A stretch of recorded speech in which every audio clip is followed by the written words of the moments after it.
How about that? I actually remember the countdown this week. I kinda crapped the, bed on that one last week with Jason. So, yeah, doesn't look like anybody's commented in the chat. All good. It's Ken, and I'm doing another one, catching up with. So, on your screen, this is Colby. You'll see him, on most of the social media as Flywheels. I think one of Mhm. yours, do you have, like, Duocon Flywheels or Yeah, something? and I think it's That Instagram makes sense. is Duocon flywheels, but pretty much everything else is just straight up flywheels. I've never actually asked. So what is that? That's got to mean something. I have no clue what that means. Well, my first love or my first hobby, I guess you could say that I went full board in was collecting Transformers. And Flywheels was a character from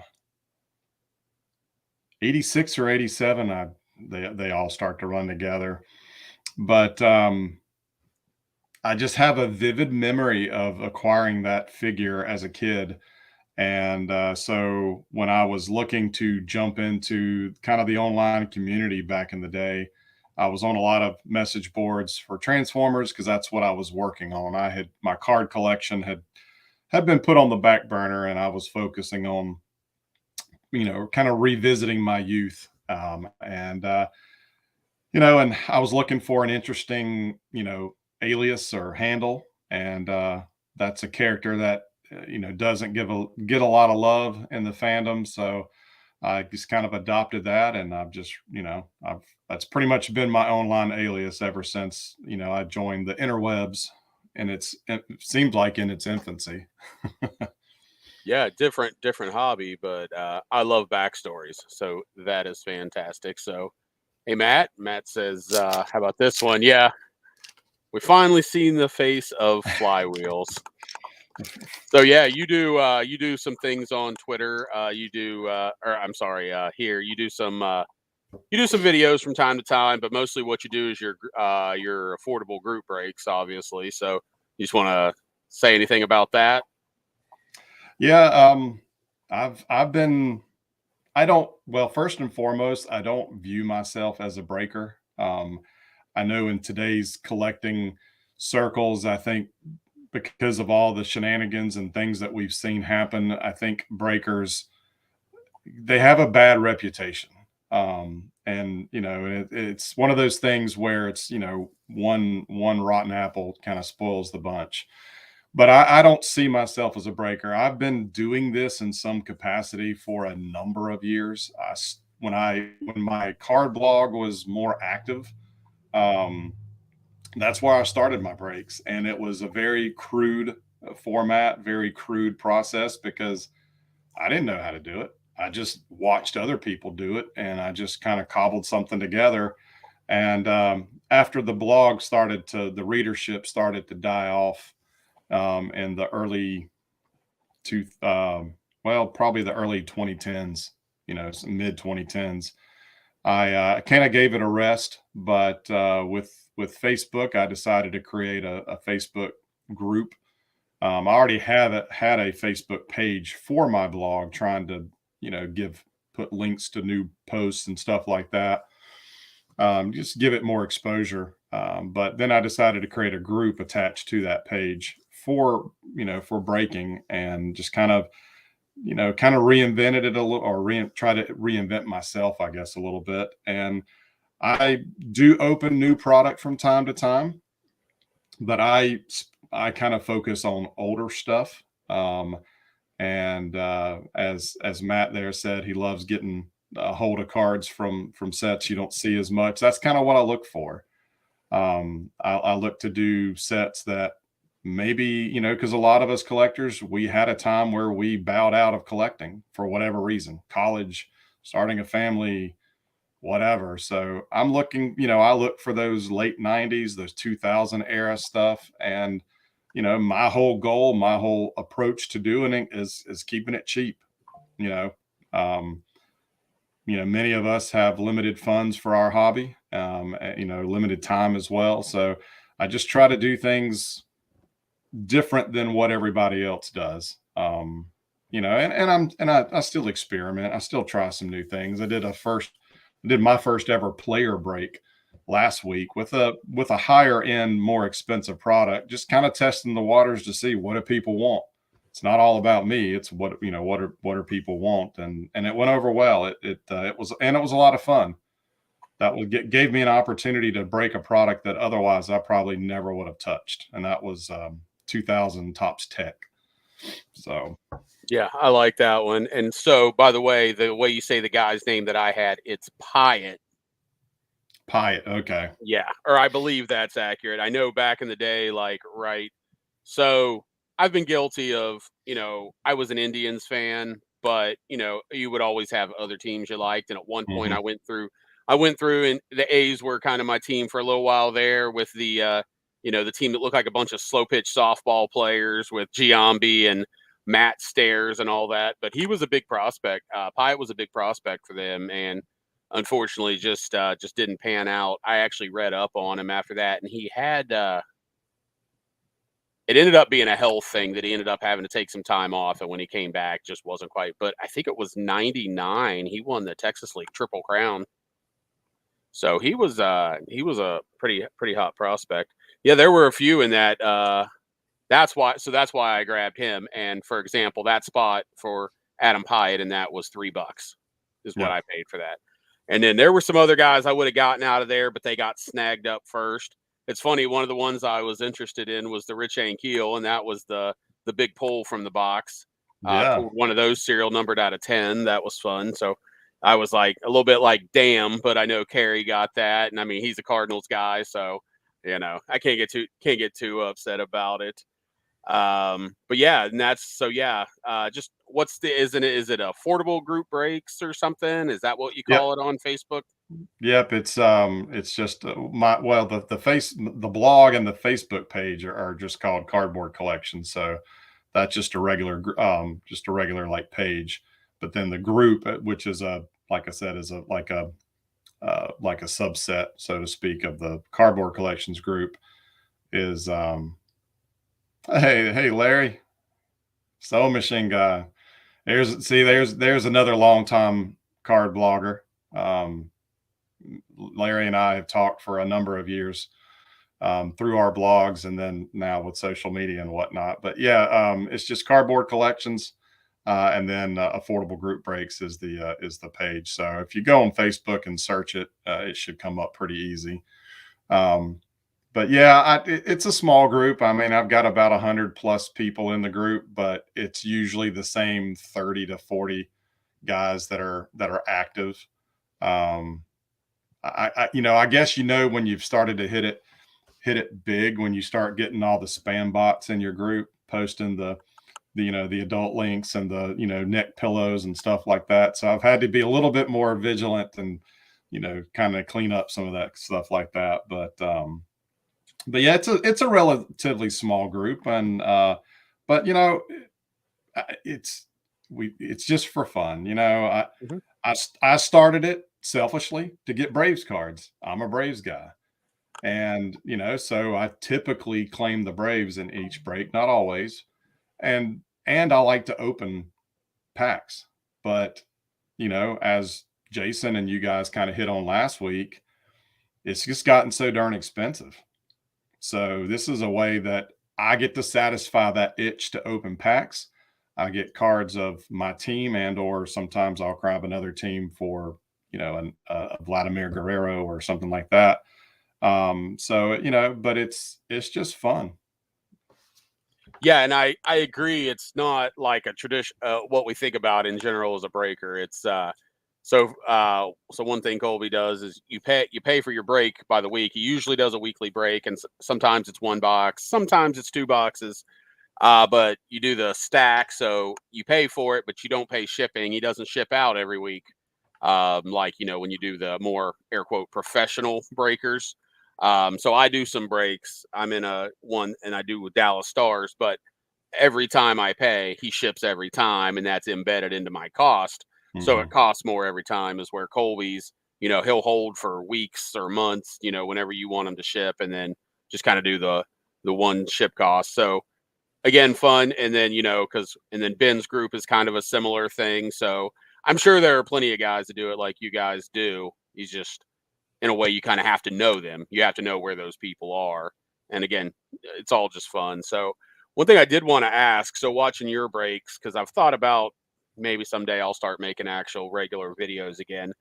Kind of explain to me how you do like your camera and everything, because you have the top view where like when I did my videos, like the camera's right in front of me and I have to reach around and make sure I've got it in screen.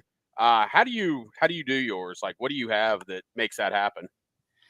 That's a good question because that's something that I always wondered about myself. You know, I didn't know if people were using their camera, on their cell phone, and trying to angle it some way or whatever. But and that's when I did my breaks through my blog. I initially did not video them.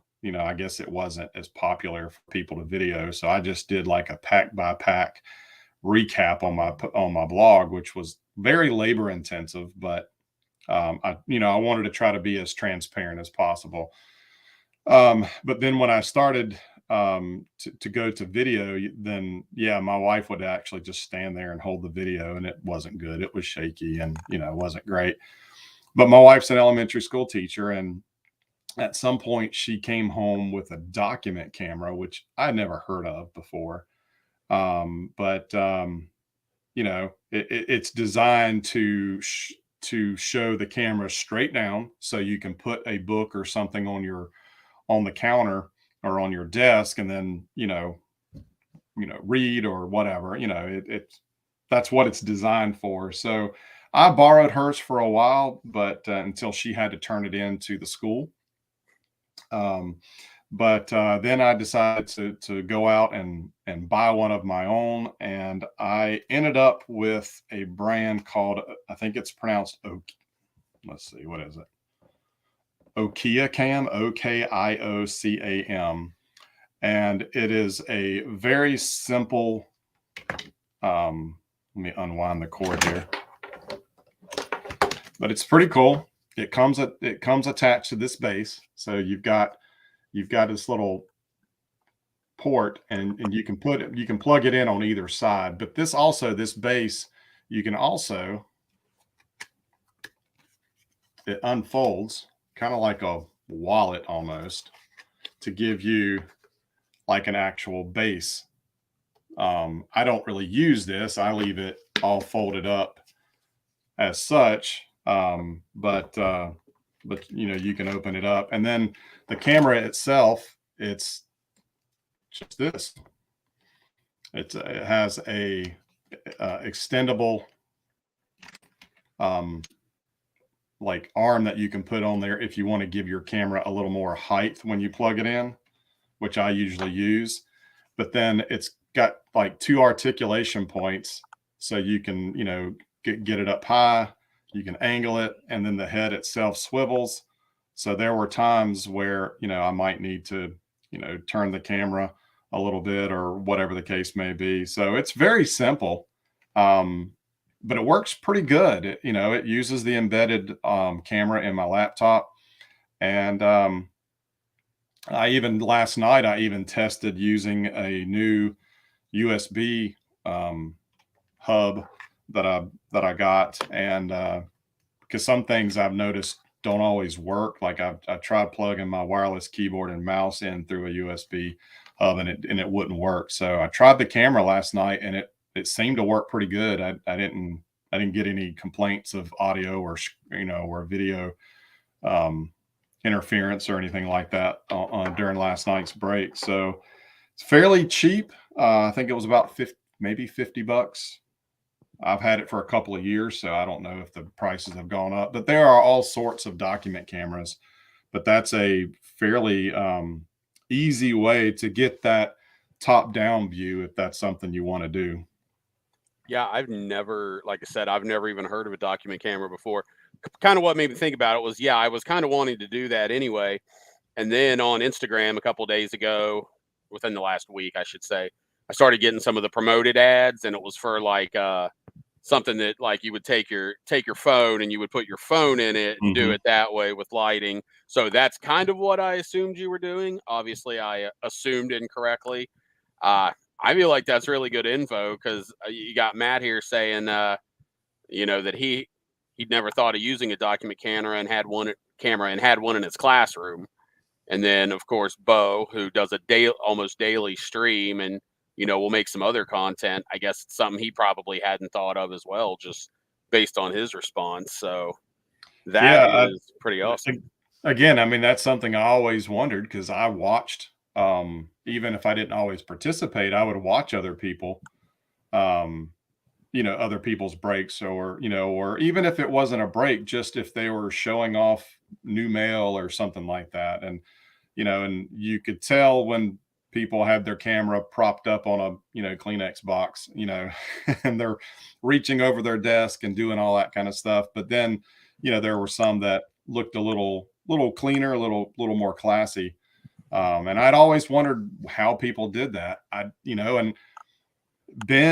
Ben Martin was the first one that I had, kind of reached out to, and he was doing some breaks, and I just kind of reached out to him to say, hey, I'm really curious about what you're doing. And Ben was great. He was very open and honest and sharing with me how he got started. And and I did model some things after him, initially, and before I kind of put my own spin on things. But he doesn't use a document camera. He's got a different setup, but I know he's tweaked it over time to get I guess a more preferable setup for himself. But yeah, document camera, easy and easy to set up and easy to use. Yeah, awesome. Because I don't even remember if I said it here or if I said it when we were talking before. But yeah, just that angle you have to do, you have to hold that card straight up if you've got the camera right in front of you. It's just not, and maybe that's part of why I've slowed down. Just it's just annoying to do a setup, but it seems like that setup's pretty easy because you literally just pull it over, plug it in, and you're good to go. Yep. So I appreciate that information. I wonder if I wonder if these guys are serious that they're going to go buy one. Very, very possible. But yeah, I appreciate that. Maybe I should have thrown up an affiliate link to to a document camera. Go ahead and throw it in the go ahead and throw it in the chat. I ain't gonna be mad at you. So anyway, thanks to everyone that's joined in. I've done everyone's comments, questions. As I mentioned last week with Jason, just this is something I want to start doing more often. It gives me a way to show off mail, things like that, and just chat. Um, and Colby, Colby messaged me last week because I think you said you were just sorting cards and listening. So you contacted me and I was like, yeah, if you want to do that. So if anybody wants to get on, and I'm probably going to do these more on weekends, but if anybody ever wants to just have a little chat, just talk about whatever's going on, let me know, and we can make it happen. And then speaking of your, you were just sorting cards last week. Let's go on to one of the things that I had mentioned maybe wanting to discuss. So, like, what are you collecting and working on? Like, what are you doing now? What are your projects? You've got a couple of hobbies. So, and I know those things can rotate. You kind of touched on that in the chat last week, but what are what are you working on right now? What have you been doing? Right now, for the last several weeks, or last couple of weekends, I have just sat down with a 90s box of wax and just broke it, and collated it, just old school, collating the set by hand, putting it together, logging the what I have into trading card database, and then using their great feature to print a list of what I don't have. So for instance, a couple weeks ago, I tackled 92 Upper Deck baseball, and that's a fairly large set. I think it's 700 cards. And I opened, I opened and collated one box, put everything in trading card database so I could generate a want list of what I needed. And then when I sat down with the second box, I would just, use my checklist to go through. I didn't actually collate all those cards. I just went pack by pack and pulled out anything that I needed according to my checklist. And that has been so much fun, therapeutic in a way. Um, I've had a lot going on, changing jobs and training and all sorts of stuff like that. And so it's just been really fun to just kind of go back to my hobby roots, so to speak, and just work on some of these early 90s sets. So that's kind of what I've been focusing on. And I want to, I like bindering sets. Um, I thankfully have the space to accommodate a lot of binders. So space for me isn't as much of an issue, though I am being a little particular about what I binder. And I don't necessarily want to just buy a factory set and then put them in pages and put those in a binder. I like the whole process, even though it can be a little arduous at time and labor intensive. That's the part that I'm finding to be so much fun. Just kind of going through, you know, looking. These are all cards that I had growing up. They're not worth anything, but that's not why I collect. I love baseball, always have. And I started 1990 was the year that a friend got me into collecting. So I don't have the love for 1987 tops that it seems like everybody else does because I was I was still riding high off the 86 animated Transformers movie in 87. So cards weren't, until later for me. So that's kind of what I've been working on. I finished, or not finished, but I put together 1994 Fleer last weekend, 25 cards away from the base set. And then I also started, I came up with the idea of using the boxes and cutting those up to make kind of custom binder spines for those binders. And then I'll usually use the box lid to kind of create an album art for the binder. Just something to make it stand out when I do put it on the white sterile IKEA Kallax unit that I used for my binders. So it's been fun. It's been fun. I've even gone back and bought a couple of flattened, empty boxes that I threw out when I did the sets because I didn't think of doing it at that time. Like I had somebody on Facebook sell me a flattened box of 91 Ultra, just so I could cut the box up and make binder spines and, and a cover. So that's kind of what I've been focusing on lately, and we'll probably continue that focus for quite a while because I've got lots of sets that I'm anxiously awaiting to rip into. Yeah, I admire you guys that binder. So I don't know if you watch Pepino Man, Mhm. his channel. Do you follow him? I don't, but sounds like I need to.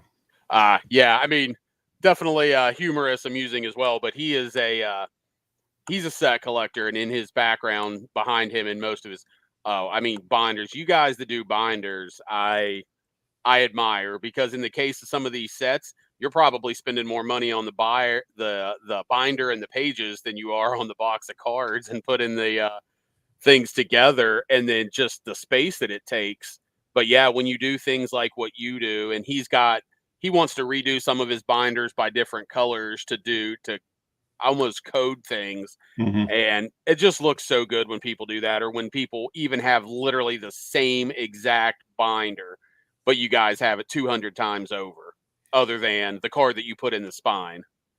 I, yeah, I mean, to me, that is, I know some people hate the term true collector, but to me, those are the things that are the true collector because those are what we did as kids when it was a little bit more air quote innocent of a hobby. I mean, I know there were dealers, I'm sure there were flippers, but it definitely seemed a lot more innocent then. So I admire and have a lot of nostalgia for you guys that do that, and I think you're definitely in the minority. You've even got me. I'm trying to downsize, so I couldn't do that. It's easier for me to put them in a semi-rigid because it's thinner and just keep certain cards as opposed to all 792 cards of the 1987 top set. Yeah, I thought about that as I was putting the Fleer set together last week. I bought a 2-inch binder, and while it fit in there, it just was a little too full for my liking. So I went back and bought a 3-inch binder, and I'm much more happier with that. And now I even have room to throw the update set in there if I want to go after that. But I'm pretty particular. I like using the same. I do have a little OCD, and I like things to be uniform. So I only use well, for the most part, I use the Walmart branded binders. One, because they're fairly inexpensive, but once I get into 3-inch or higher, I use the Avery. But I always use white binders, and for the longest time, when I first started putting sets in, I was really focusing on Gypsy Queen and Allen and Gender as far as modern. Those were 2 sets that I really liked. I've never been a huge like Topps flagship collector or anything like that. So when I started putting those in, I was buying those. But yeah, when you talk about buying a 3-inch binder, which even at Walmart's going to run you, $15 to $20, and then you buy a box of pages, which is another $20 to $25. Yeah, it does get up there, and I've noticed I'm gonna have to slow down a little bit because those costs get there. I mean, I've the binder and the pages cost more than the box a lot of times. So, and then I don't know if others have run into this. I don't really have an LCS, and there is one where I used to live, which is now about a 45-minute drive. They don't carry a lot of supplies. They've got top loaders and one touches, but they don't really carry a lot of pages.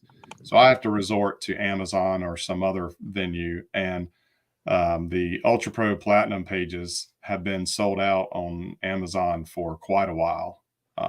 They did come into stock briefly right after Christmas, and they were even on sale. They were like $18 a box, but I needed to wait a couple of days until payday.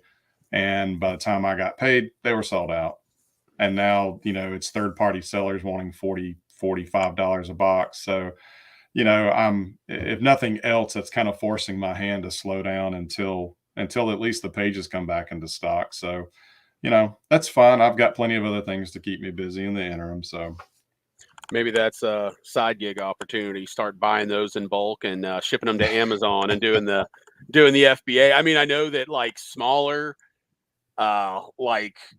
so because as a seller, like there's like a $2 or $3 fee, flat fee before your percentage fee on top of every item you sell. So yeah, you can't sell a thing of 25 top loaders for $3, $4, $5 like at a card show.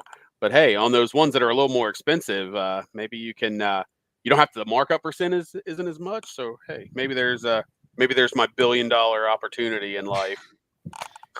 But so yeah, so why do you prefer the bond? Do you go back and look at them a lot? And then the other thing is I left Matt's comment on the screen because I wanted to see what your answer is. How do you do it? He's asking 9 or 18 cards per page. I'm a 9-card pager. I like the backs of the cards. I do read the stats. I like the write-up. I'm not a numbers person per se. But I do like the write-ups. I like the bio. And sometimes I even get stuck looking at date of birth and where the player was born. I've got a couple of like hometown PCs or what I call them. And, I have no attachment to the player.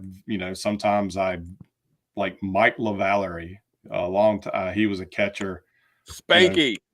Played for a number of teams. I remember him with the Pirates back in the 90s, when the Braves and Pirates were going up, Andy Van Slyke and Bonds and all that. But I realized one day that he was born in Charlotte, North Carolina, where I was born. So I kind of started to not, not something that I went out and searched for his cards, but as I would go through boxes of my own stuff or, opening packs, I just would set those, set players like that aside. So I enjoy the backs of the cards. Now, if I do anything that where the backs don't really mean anything, like old Garbage Pail Kids had awesome backs with all sorts of, cool stuff. But the more modern Garbage Pail Kids just have a generic back where it just has like the list of the theme or the sub theme of the set. So it doesn't mean anything. And with Garbage Pail Kids having an A and a B version with different names, you know, when I page those, or I haven't done a lot of the modern stuff, but if I were to put those in pages, then to me, you could put the A and the B cards back to back in the page, and get more run for your money with your pages. But typically, yeah, I just go one card per, so 9 cards per page. But you also said that you don't do some of the earlier sets. So where you're at, a lot of those sets started becoming smaller because, yeah, like I feel like if you did an 86 or an 87 top set single and you only did 9 per sheet, you'd have to have a 4-inch binder probably. Because I Yeah, don't know. I don't think they fit in a 3-page. I don't think they fit in a 3-inch. I've got 90 and 91 tops in binders, and yeah, I did have to move to a 4-inch binder on those. Okay. Because yeah, 792 cards, that's quite a lot. And something I've kind of wanted to do is kind of create my own little tutorial about how many pages fit what type of binders, because I know that's something that I think a lot of people, if you want to start bindering cards, like where do you start? And everybody will tell you use a D ring over an O ring. But like, how many pages will a binder fit? Because you can't go by the little insert that the binder has that says it'll hold, 500 pages, because they're referring to, notebook paper or whatnot, not a plastic page. And then, of course, if it depends on what kind of pages you're using. I first started using the silver Ultra Pro because they were cheaper.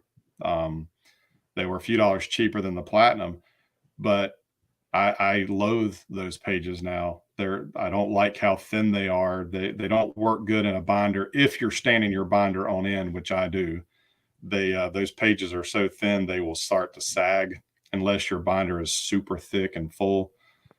So I do have some sets I want to go back and repage, but of course that's low on the priority list, especially since pages are so hard to get.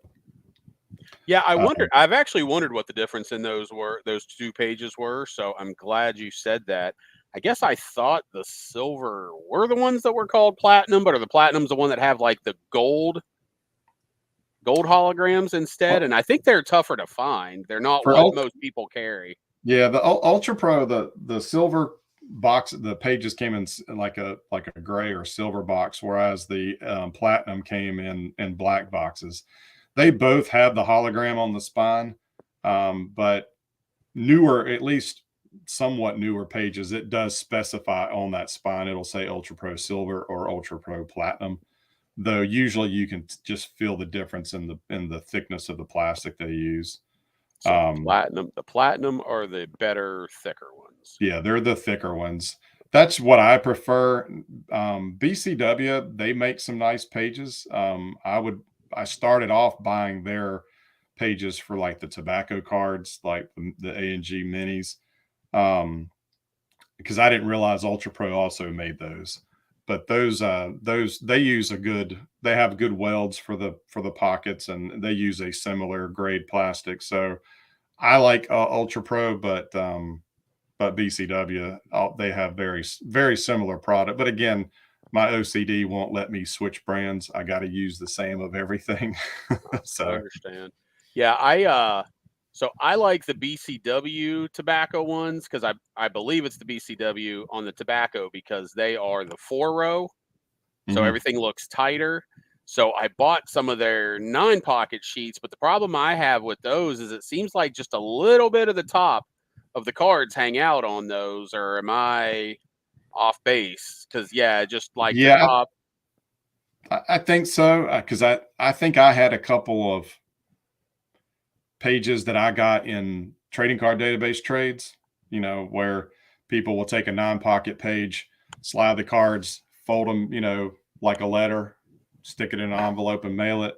And so I got a couple of trades that came with full BCW sheets, and I was just curious to see what they were like compared to what I was used to using, because um, I don't have a lot of card shops, but I have a lot of comic shops nearby, and a lot of the comic shops carry BCW comic boxes and bags and boards and stuff like that. So they have access to the card stuff, and they can either order it for people, or some of them carry it in their stores because they also dabble in gaming cards, Pokemon, those type of things. So I thought, well, if I like these would be really easy to get a hold of. But yeah, I didn't like them either. I felt like that top row, the cut was a little too low for my taste. So I just stuck with the Ultra Pro brand. So hey, yeah, at least I'm not alone in that one. So I did kind of want to ask, what like when did you start on this kind of set project? I mean, I'm guessing you've kind of collected sets for years, but now it seems to be something you're doing a little bit, is it using a higher percentage of your hobby time and hobby funds doing this. So like kind of when did you kind of start with that? Like what inspired it? And kind of you had mentioned sets, years. And is it just something you, when you find something, or do you have certain things that, is it the nostalgic things like you actively go out and look for a set? Yeah, it's a little bit of all that, to be honest with you. One of the things I found difficult if I was building a set was if I had them in like an 800 count box, or whatever the case may be. When I would acquire new cards, having to go through those and try to find where they went in this big stack of cards, it was just kind of annoying.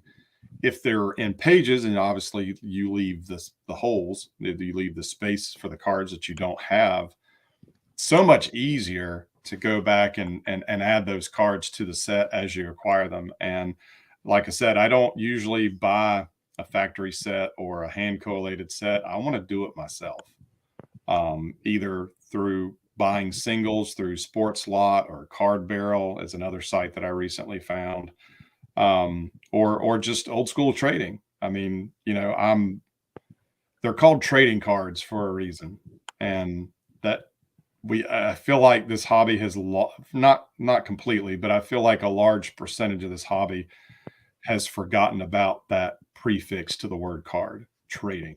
So I love completing sets by doing trades. I like helping other people complete stuff.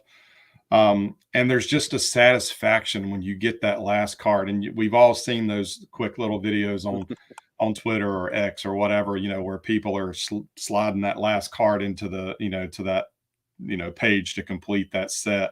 There's just a real satisfaction, to doing that. But also, it's, for me, it's just an ease of being able to add those back in as I acquire them. But um, as I mentioned before, 1990 was the first year that I got into collecting. Um, Particularly Topps and Donruss were the first two sets I was ever exposed to. As much as I like 1990 Donruss, I am not building that set.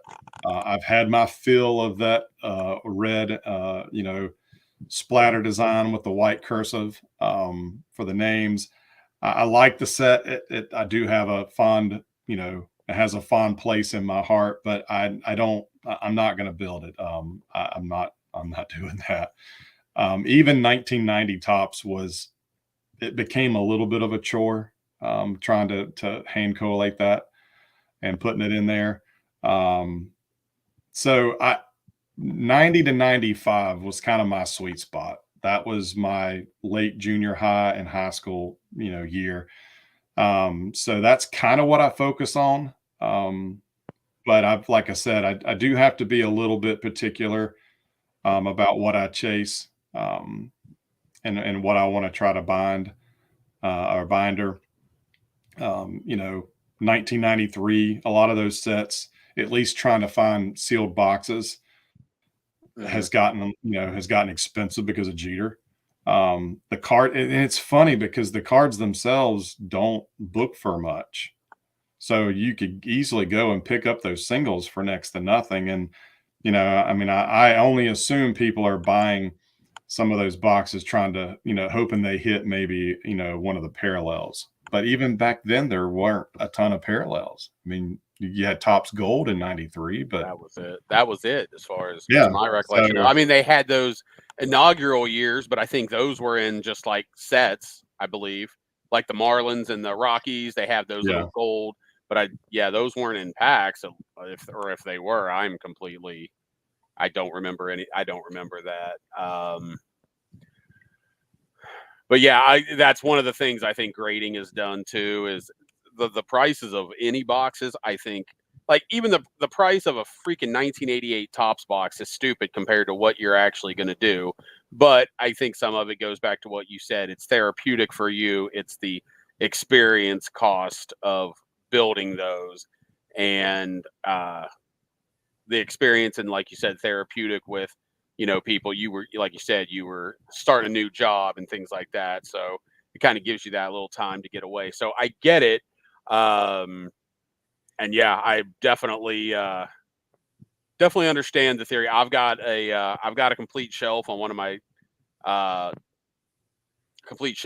units, and I mean, I've got like 2 or 3 boxes of 92 Topps. I've got some 93 Pinnacle. I've just got all these random ones that I keep saying someday I'm going to open these up, and someday I'm going to put these sets together. And I don't know when someday is going to get here. I have you were talking about 91 Topps earlier. You're kind of a lightweight. You said 792. What about the Clobacks and all the variation? I literally have a rack pack case minus 1 rack pack that I gave to someone.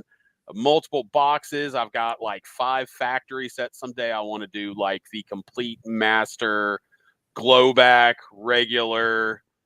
The different printing sheets. You've got the asterisk A, asterisk B, asterisk C. Yeah. Well, that's when I've got cataloging. That's going to be when I have nothing left in life. Yeah, cataloging those was fun because I guess I had forgotten about all the freaking variations. So, when I was cataloging that set into trading card database, I had to, there were many a times, I'm taking my glasses off because I'm blind, so I could hold the card up to my face and, be able to see, is this is that a K or, whatever the case may be. No, I don't think I will do that. Other than a few players, I would like to get the different variations of certain players. Otis Nixon is one of my guys from that time period that I collect. But as far as like doing a master set, no, I have no desire. I can definitely understand. So I did want this question here. So how much do you consider how much do you want to have before bindering? Still cataloging baseball on my 2018 sets, but was thinking 75% to go into pages. Just curious what your thought or how you handle that. That's a good question. I do a lot of times wait until I get a good portion of the set, because I've done this before and oh my gosh, it drives me crazy when I'm sitting there and I'm, counting the empty pockets to figure it out. Inevitably I'll get off by 1 or 2, but it will be 200 or 300 cards down the line. So then when I discover my error, it's a pain in the butt to have to move every card 1 slot, especially if you're talking, before they started breaking stuff up into series 1 and series 2. And, let's use 91 Topps again as an example. That's a big set. So, or 90, or good Lord, 91 or 91 score. That was 800 plus cards. Mm-hmm. So you make an error and you got a lot to fix. So typically I'll wait. Typically I'll wait until I have at least half, if not a little more than that, before I put them in pages, just because then it's easier for me to not make that mistake where I miss a spot. and put them in. Like, so I just got a little stack of 1996 Metal Universe commons from Card Barrel.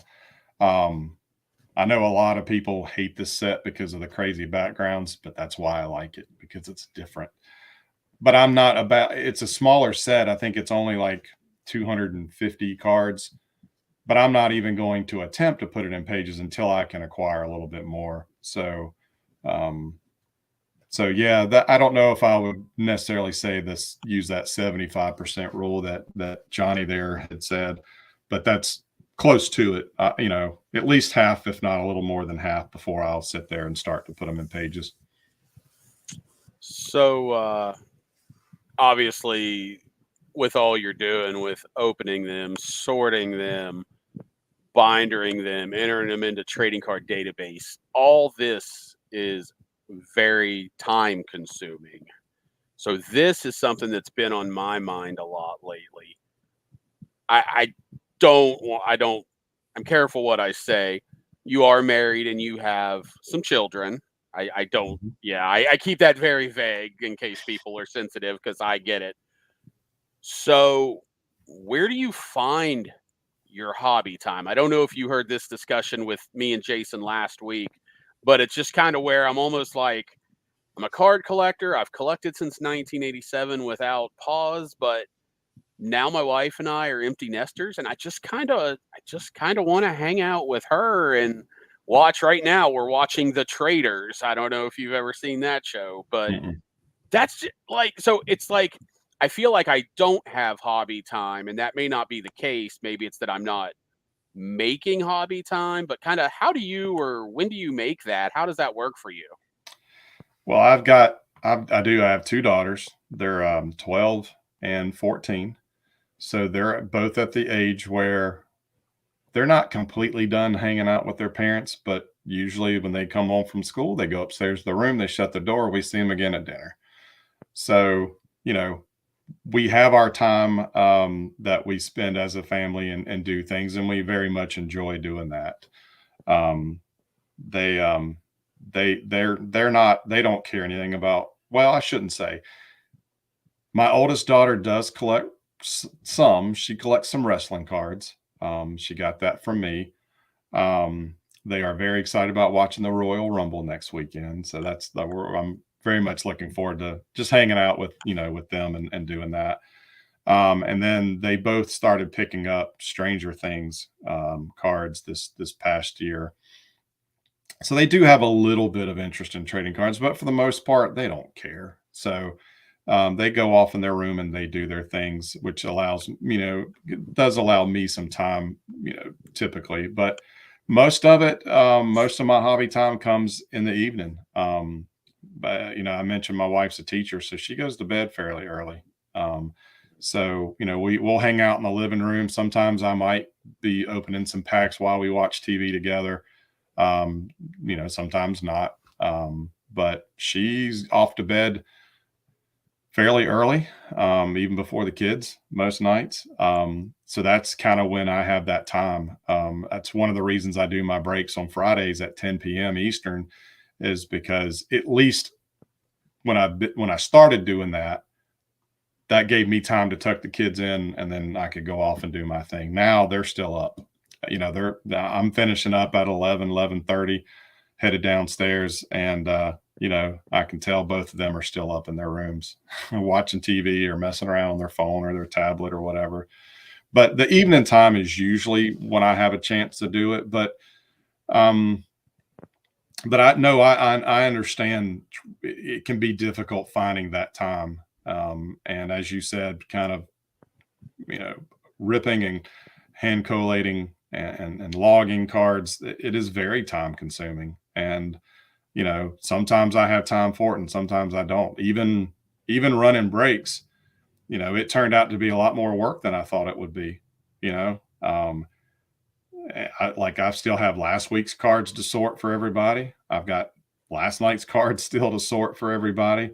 But that's one of the reasons, or one of the nice things about doing the stacking for everybody comes into play is, unless someone specifically says, hey, I'd really like to, maybe we hit a one of one or a big auto or something from, I've had some people say, like, hey, can you ship those cards out to me, as soon as possible because they want to get it in their hands. No problem. But typically speaking, you know, I I just do as I have time. And some weeks that might be a lot. Here lately, I haven't had as much time because of life in general. Just life happens. But when I have time, I enjoy it. When I don't have time, it's okay. It's a hobby. It's not supposed to be anything more, or at least for me, it's not. It's not anything more or less.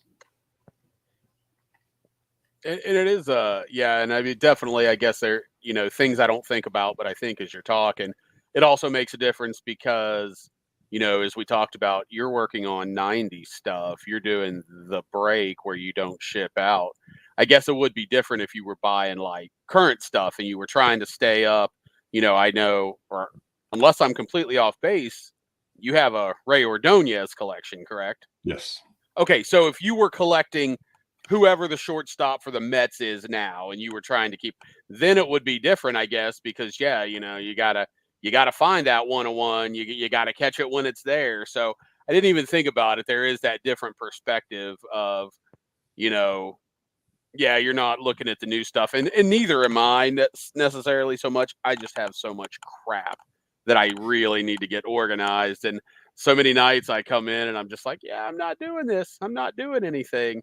I've actually been Yeah. doing a lot less lately, and it's been pretty refreshing. And hey, like you said, the hobby's just a hobby, and you've got a couple of or a teenage and a preteen daughter, and that doesn't last forever. Like I said, Exactly. we're empty nesters, so I understand that. But speaking of your daughter and your daughters, and you said a little bit of Stranger Things and stuff.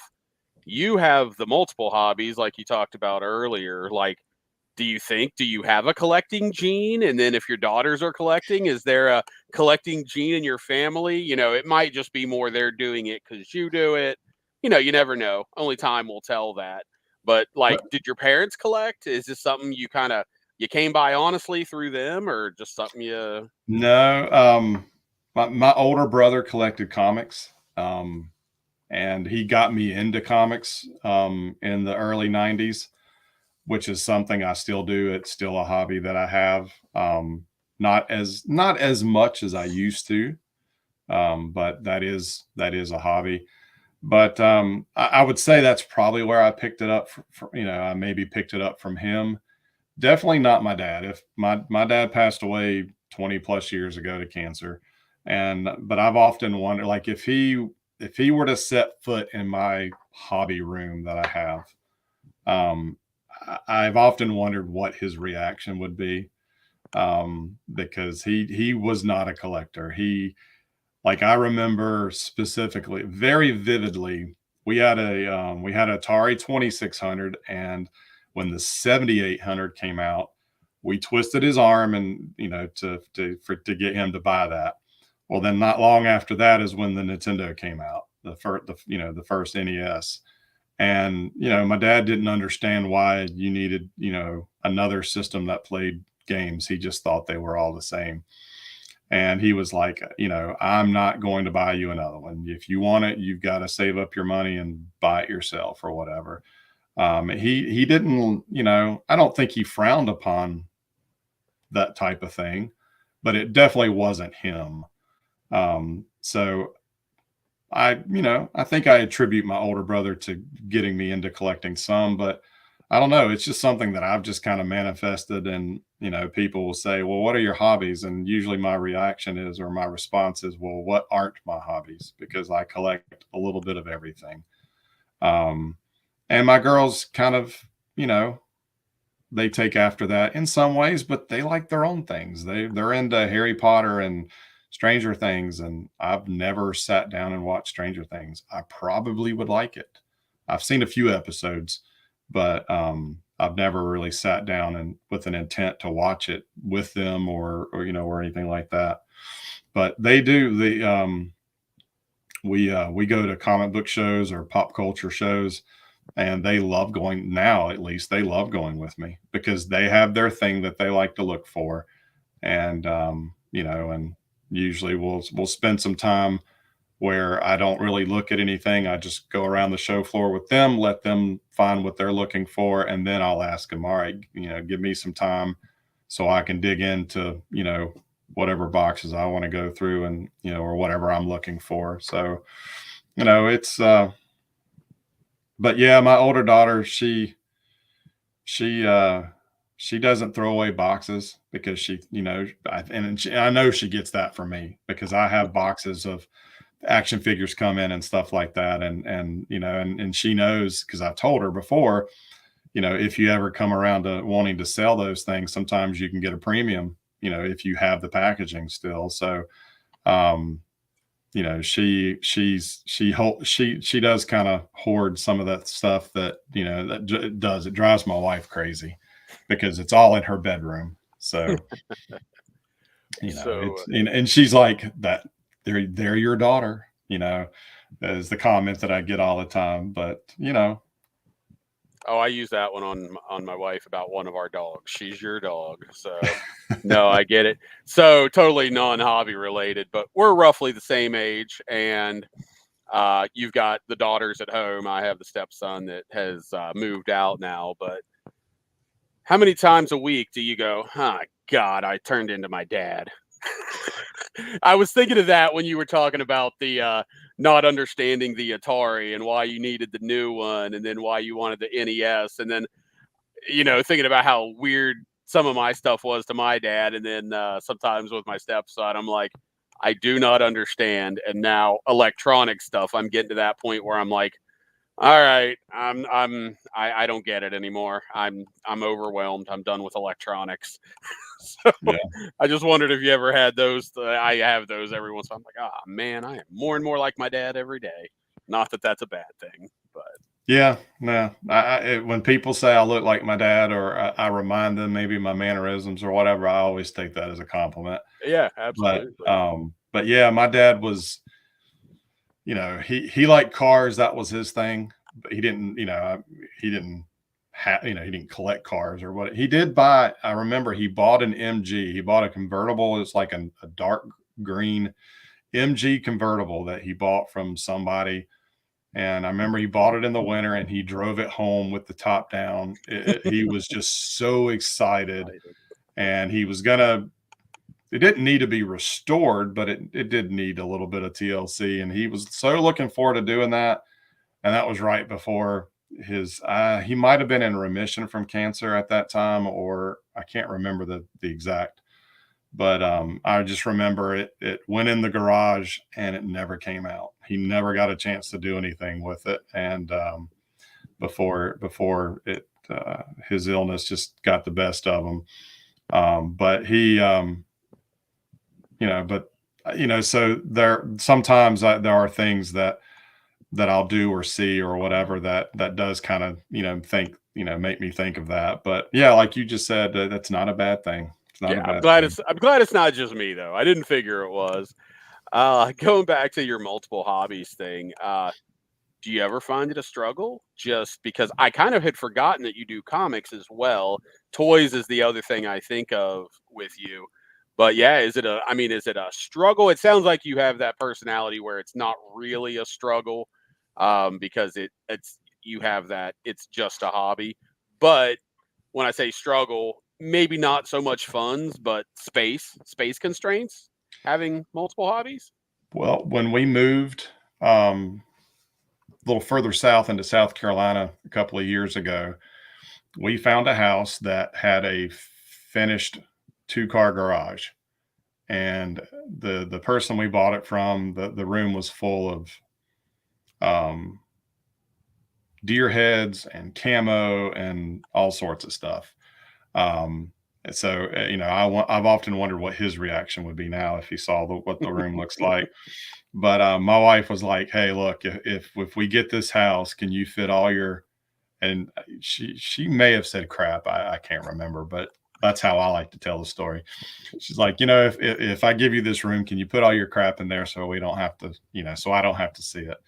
And I'm like, you know what? I'll make it work. And so this is kind of what I've always envisioned, was having like one space for everything. Because yes, I collect toys, I collect cards, I collect music, I collect video games, I collect comics.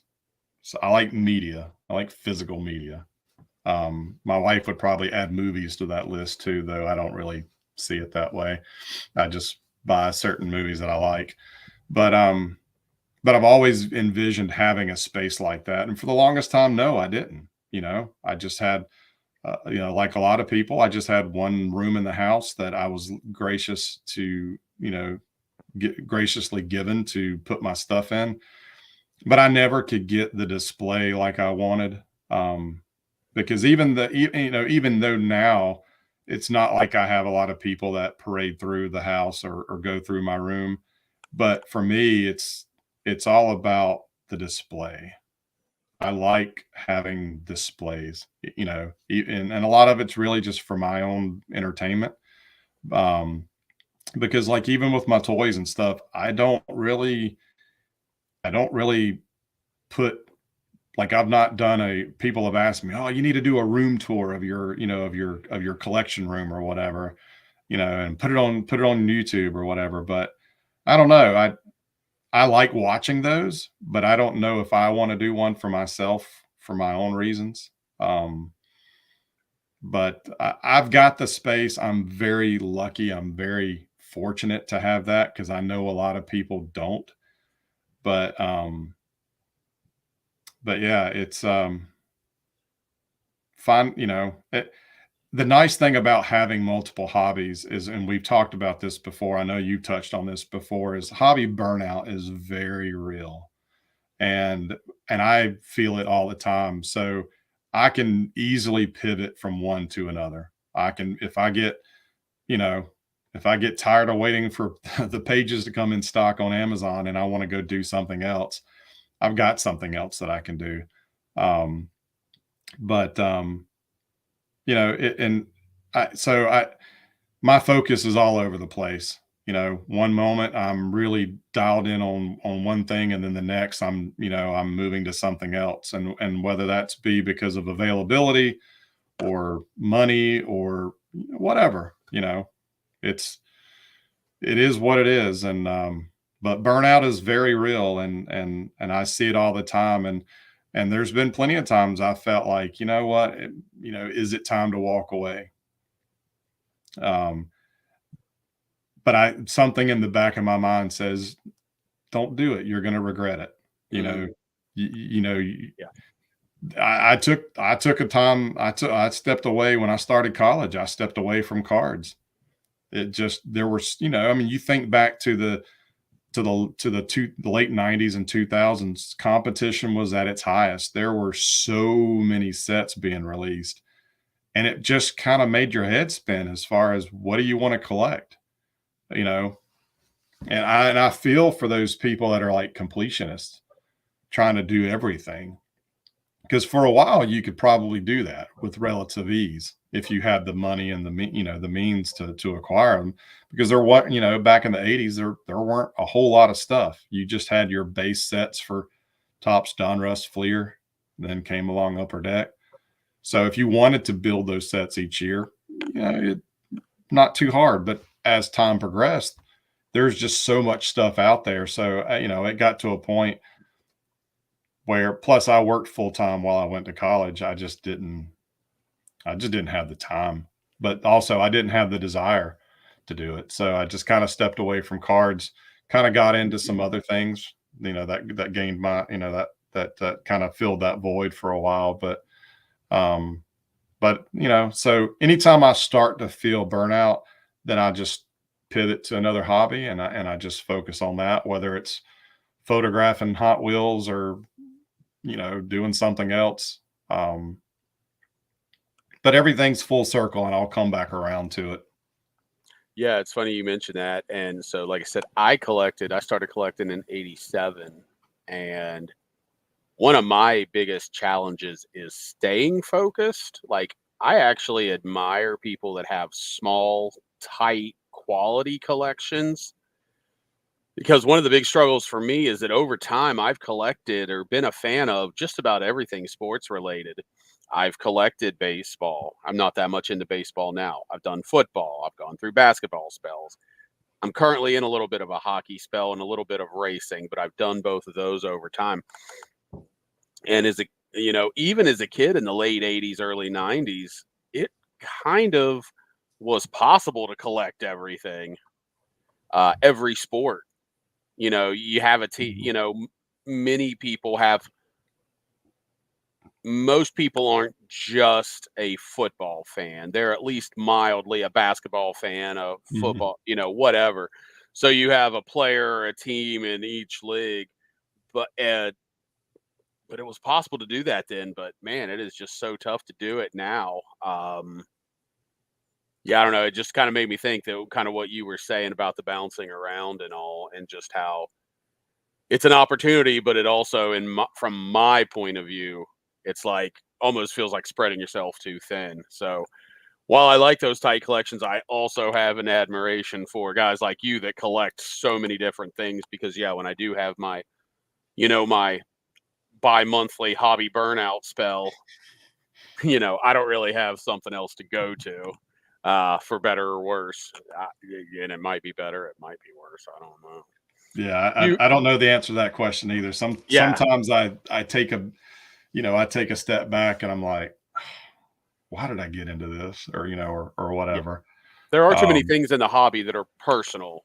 Nobody can answer it for you, and we can all ask for suggestions. Because I'll post it and I'll talk about hobby burnout, and of course I'll get the hobby burnout doesn't exist crowd. But for those of us that do actually experience it, it's just kind of like, can you give me some suggestions? It doesn't mean it's going to work for me. It doesn't, um, but it's something that we all can talk. We all can, at least talk about and bounce ideas off each other. And it is nice for you that you have those options. Is where I'm kind of like, it's cards or nothing. I mean, the only other place I can go is a little bit of like racing diecast, but even there, I'm still very, very tight with what I do. You did mention that, like, so where you are now, you don't really have a local card shop. So like this weekend, we got Dallas Card Show. Great Plains is this weekend. I know my friends Val and Logan are in Hickory, North Carolina, at a card show. Kind of, so like, what's kind of the card show deal circuit like in your area? Do you go? Do you even go because of how you collect? Was just kind of curious how it is. I would love to go to a card show. I couldn't tell you the last time I've been to one. I know I listened to Bo, Million Card, Million Cub Project, whatever, and sometimes I'll watch his podcast.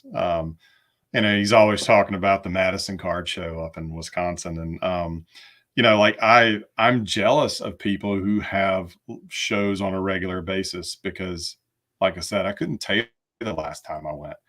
I would love to sit down and go through dime boxes because that's what I do when I go to comic book shows. I go through the 50-cent boxes, I go through the dollar boxes. I'm not looking at the slabbed fancy cards or comics that are on display on their back wall.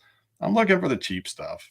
And I would do that with cards as well. A lot of the players that I collect aren't very, you know, they're not big names, or at least now they're not big names in the hobby. So I'm sure I could find things that I could use for those PCs and whatnot in the cheap boxes.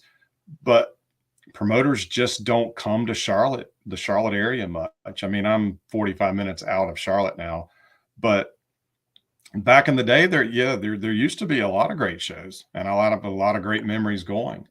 But one of the big promoters was called Inside Pitch in this area, and they used to do shows in Charlotte, but they pulled out. And they do Hickory, they do some other areas in North Carolina, but that's a more of a haul for me now. And while I love this hobby, I don't know if I would want to travel 2+ hours one way to go to a card show. Um, I mean, I don't even know if I do that for a comic book show, to be honest with you. So I have seen a few shows pop up recently.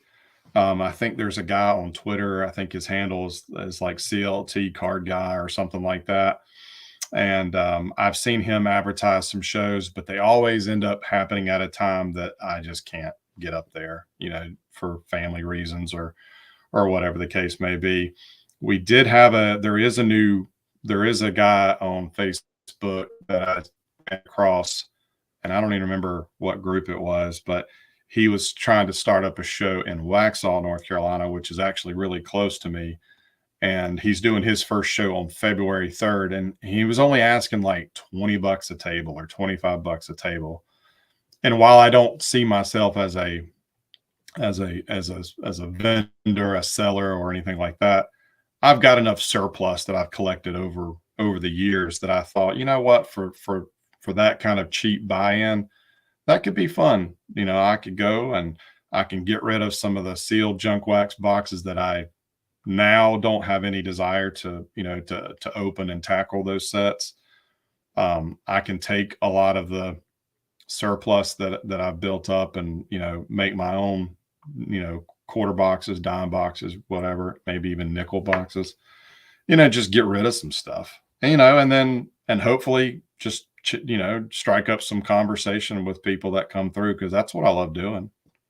If I find somebody that has an interest in what I have, I love nothing more than to just chatting with them, because I love to hear. That's why I was kind of hanging around last week, because it's just fascinating to hear other people's story, how they got into collecting, what they collect, why they collect today. So, but I wish I wish I was able to get to shows. But unfortunately, they just don't seem to pop up in my area very often. I wish we had some of those shows where it was like $20, $30 for a table. Unfortunately, pretty much all we have is the Dallas Card Show, that monstrosity, which just does. I don't typically go anymore unless somebody's coming in from out of town, that I want to see, fellow YouTubers, people from Twitter, X, Mhm. whatever you want to call it. Or, I went, I think it was in the fall. I don't remember which month it was, but Jose Canseco was signing, and I have a set that I'm working on trying to get signed, and I needed Jose Canseco. So I went up and got him, and it turned out well because he seemed to be a nice enough fella. I mean, he's got his critics or whatever, but in that moment, he was a nice enough dude. So that was pretty awesome. It was well worth the $50 as opposed to, I think he signs like through the mail for like 20.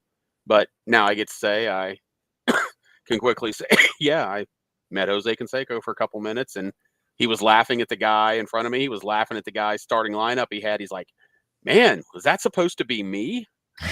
Just little stuff like that. So when I see his starting lineups now, I'm just going to chuckle a little bit for that. So yeah, like I said, I wish we had some of those smaller shows, but the combination of COVID and the Dallas Card Show itself have pretty much killed off any smaller shows that would happen around here. There were actually, when I first moved down here almost 10 years ago, there were actually months where there would be 2 or 3 different weekends a month that there'd be a show within an hour. Mhm. And there were a few random Saturdays where there were 2 shows within an hour. And I was like, well, this is a little ridiculous. Maybe we need to like try to combine these guys, make one little bit bigger show. But I guess be careful what you wish for, because now what we have is basically Dallas every other month. And while it's called the Dallas Card Show, I live in Arlington, and it's at least an hour each way to get up Mhm. to Allen, where it is. It's not in Dallas. It's significantly north of Dallas. It's a good half hour, 45 minutes north of Dallas. So at least downtown Dallas. Um, yeah, it's a couple years ago, it seemed like shows were popping up more, and some of the places that were dead spots, were actually getting a few shows. But now it seems like as the hobby has returned to air quote normalcy, we're back into our old ways, less shows. Everybody's still hearing about the big shows, but even those seem to be not quite as popular. It sucks to be a collector and not have the opportunity to go to shows. I hate that for anyone. Well, Are you? that's where platforms like Trading Card Database and and just social media have helped fill that void, because I can still have conversations, maybe not always like this, but I can hold conversations with other collectors and still acquire things. Obviously, it's not the same as being at a show. Like, I've never been to the National. I would love to go to the National at some point just to experience it, at least once. I don't know if it's something, because I don't typically like big crowds and everything. Yeah, Um, Especially exactly. as I'm getting older, I'm more of a get off my lawn type kind of guy. But for once, I would, at least for one time, I'd like to experience something like that. Um, Again, I think that's more catered to modern collecting, and I don't know if I really fit that mold anymore. I don't know. Could I go there and find a box of 2000 Don Russ Super Australias? You know, um, do people care about that stuff? I don't know. I do, but or some of the aforementioned Fleer Sports Illustrated stuff. I don't think that really caters to that type of collector anymore. I don't grade cards. I don't chase after the hottest rookie necessarily. Even some of the hot rookies the Braves had, I didn't chase that stuff. It's just you know I'll pick them up eventually, but that's just not me, you know, and When that's you fine. when you had mentioned the modern stuff, and you had said kind of when we were talking or messaging back and forth last night, you were talking about some burnout with the current stuff. Like, any thoughts on, like, what is it about it that you feel like just isn't you, or is causing some of your burnout on that? It's what you get for what you pay. You pay, when blasters were 20 bucks, okay, the $20 bill, it's, for me, that's not nothing, you know, but I could justify spending 20 bucks on a blaster, especially if it was something a set that I was interested in, whether it was Allen and Ginter or maybe Archives or something like that. Or, um, I was a glutton for punishment and tried to do the Panini Chronicles set a couple of years ago. Um, I had a reason to kind of keep going back. But, you know, COVID, as we've all talked about, COVID really changed the trading card hobby as well as a lot of other hobbies. And I don't know if it's necessarily for the best. Prices have gotten to the place now where, 25, 30, $35 for a blaster. I don't, I don't, I mean, I've got other things I can use that money. I can put that money towards either other hobbies or just life. Things have gotten more expensive. I've got kids that are growing up that I'm gonna, that I want to be able to help do other things. So, and the number of cards, with the exception of, I guess, Score Football, you still get a good amount of cards in a fat pack or a blaster box or whatever. But a lot of this stuff, I mean, some of these Panini blasters, you're getting like 6 packs for 30 bucks or whatever the case may be. And yeah, you might hit a nice card that, pays for your purchase and more. But if you're a player collector or if you're a set collector, it's just, I don't know. It's just to the place where, is it worth buying, that way? And I guess that's why breaks have become so popular, because people can spend a lesser amount of money to have a chance to get cards of their favorite player or their favorite team. But honestly, for a lot of that stuff, for new stuff, if I want it, I'm just going to go search out the single, you Yeah, know. I mean, yeah, talking about breaks. I mean, so I told you that I do some hockey breaks to get some Dallas Stars stuff. So here's a little stack that was in the mail today. Not much, because kind of what you said, where it's not a whole lot of packs and cards per box, but for less than half a price of a box, a hobby box, I got into it's a case break of art, artifacts hockey. So I Mhm. got all the stars. So I got all the stars out of it for less than the price. Like I said, less than half the price of a hobby box, and I got all the Dallas stars out of it. They didn't have a ton of cards in it. It was one of the smaller checklists.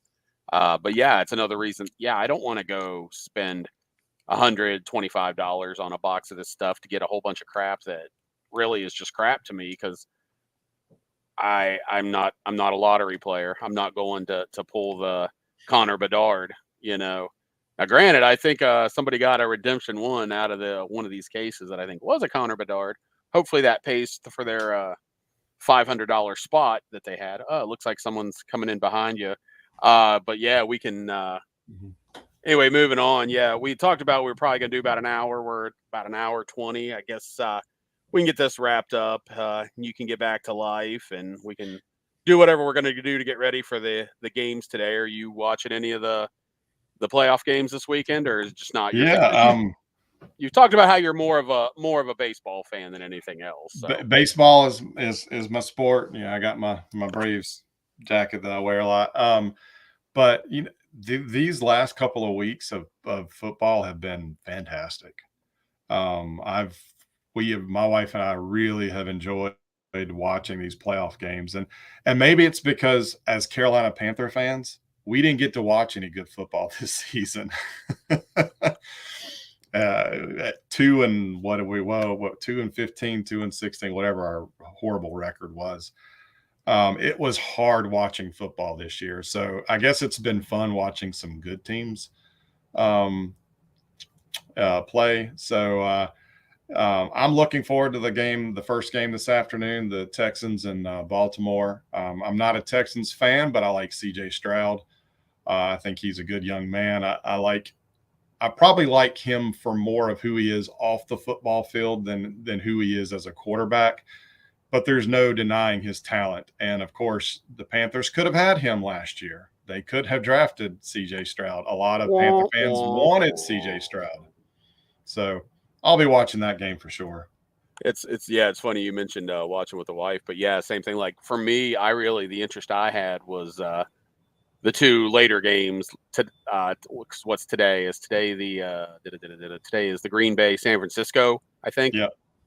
And yeah, I was interested in that because again, I was born in '79, so I'm a kid of the '80s and early '90s, and you know during those years when I love football as much as anything because I played 3 years of football in school, junior high, not high school. I figured when I didn't start in junior high, I may as well not even bother playing on the high school team because I wasn't actually going to play. But so yeah, that then it was in the NFC, it was Cowboys, 49ers, and Packers. So just the Hmm. nostalgia of that. And then interested in the Chiefs and Buffalo as much as anything because of the weather and the snow.